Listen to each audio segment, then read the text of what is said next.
রোজা রাখা অবস্থায় আপনি বেশি বেশি জিকির করবেন। কি করবেন?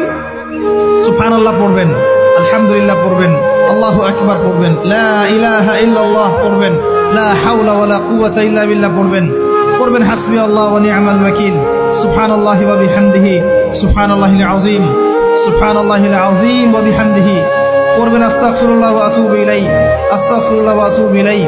পড়বেন লা ইলাহা ইল্লাল্লাহ ওয়াহদাহু লা শারীকা লাহু লাহুল মুলকু ওয়া লাহুল হামদু ওয়া হুয়া আলা কুল্লি শাইইন কাদির। পারা যাবে না ইনশাআল্লাহ?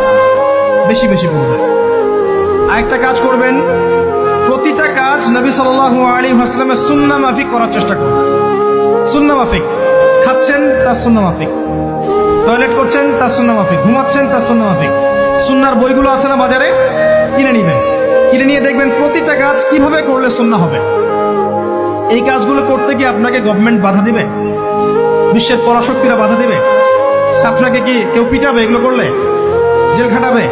এগুলো আমাদের ব্যক্তি স্বার্থের ব্যাপার, ইচ্ছা করলেই করা যায়। এই ইচ্ছাটা আল্লাহ পাক আমাদের অন্তরে জাগ্রত করুন, আমিন।